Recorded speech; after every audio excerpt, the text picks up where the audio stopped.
Hello students. Students, we were discussing about the chemical properties of metals or chemical reactions of metals, and we have already discussed the reaction of metals with oxygen, with water and with some acids. Now I am going to explain you the fourth chemical property of metal. What happens when metal A combine with salt solution of metal B? If metal A is more reactive than metal B, then it can displace metal B from its salt solution and can form salt solution of metal A plus metal B. For example, if we take iron nail and if we dip this iron nail into blue colored copper sulfate solution, then since iron is more reactive than copper, so it can easily displace copper from its salt solution and it can form FeSO4 plus Cu. But if we take copper and if we try to dip this copper in iron sulfate solution, then since copper is less reactive than iron, so it cannot displace iron from its salt solution, and in this case there will be no reaction. We have learned this kind of reactions in chapter 1, and such reactions are known as displacement reaction.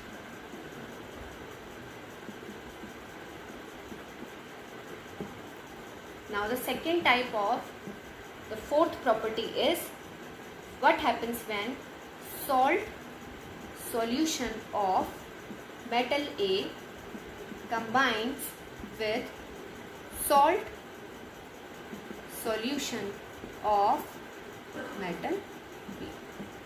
Then there will be exchange of ions. For example, when we take lead nitrate and add potassium iodide to it, then there is exchange of ions and the reaction is double displacement reaction or precipitation reaction. What happens in double displacement reactions? Exchange of ions. Exchange of ions. And in this reaction the products will be potassium nitrate along with the precipitate of lead iodide, yellow precipitate. Such type of reactions are double displacement,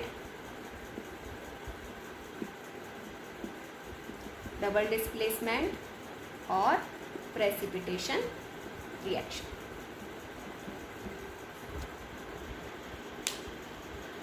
So students, we are done with the chemical properties of metals, and the next topic is chemical properties of non-metals. How non-metals are going to react.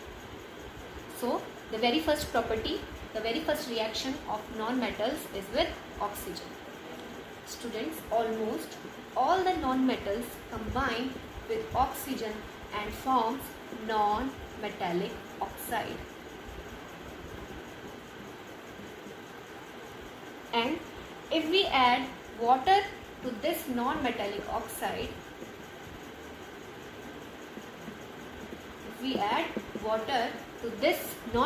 oxide, then the products are acids.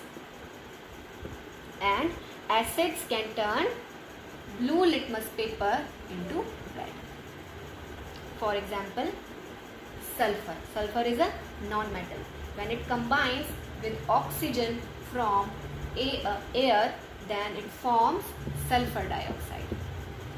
And if we add water or we make aqueous solution of this sulfur dioxide, then the product is H2SO3, which is sulfurous acid. And acids can turn blue litmus paper into red. Another example is carbon. Carbon is non-metal, and when it combines with excess oxygen, then it forms carbon dioxide. And if we make the aqueous solution of this carbon dioxide by adding water to it, then it also forms acid, that is carbonic acid, H2CO3. And again this H2CO3 can turn blue litmus paper into red. So we have learned that the oxides of non-metals are acidic in nature, but there are some exceptions. What are they? The second oxide of carbon, that is carbon monoxide, and the oxide of hydrogen, that is water. These oxides are neutral in nature. That is, they are neither acidic nor basic. They are neutral. So we can say that the oxides of non-metals are acidic, can be acidic or can be neutral. SO2 and CO2 are acidic oxide, and CO and H2O are neutral oxides of non-metals. Sulfur, carbon, hydrogen, these are non-metals.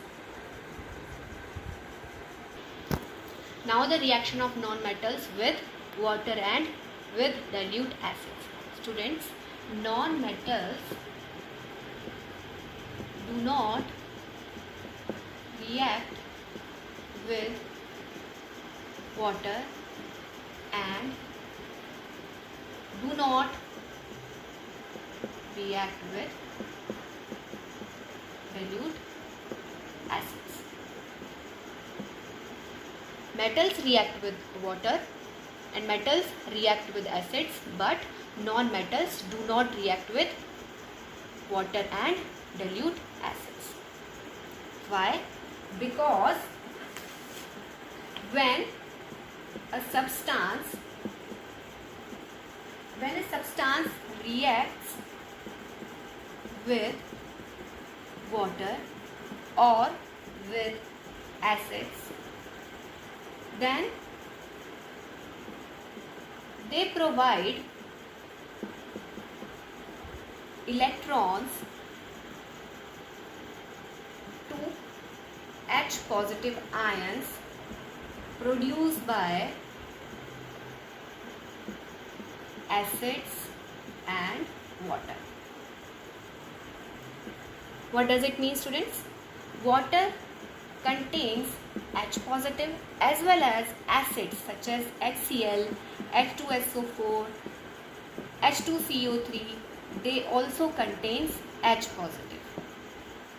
So when any substance reacts with water or with the acids, then they give electrons to this H positive ions, to reduce this H positive ions into H2. But since non-metals are electron pair acceptor, so they cannot give their electrons to this H positive ions. Hence, they cannot react with water as well as with acids. But metals are electron pair donor, so they can donate their electrons to this H positive hydrogen ion of water and hydrogen ion of acids, and can reduce this H positive into H2. That is why we studied that metals when react with water they release H2 gas, as well as when they react with acids they forms H2 gas. But non-metals are electron pair acceptors. They cannot donate their electron pair to hydrogen ion and hence cannot reduce into H2. That is why non-metals do not react with both acids and water.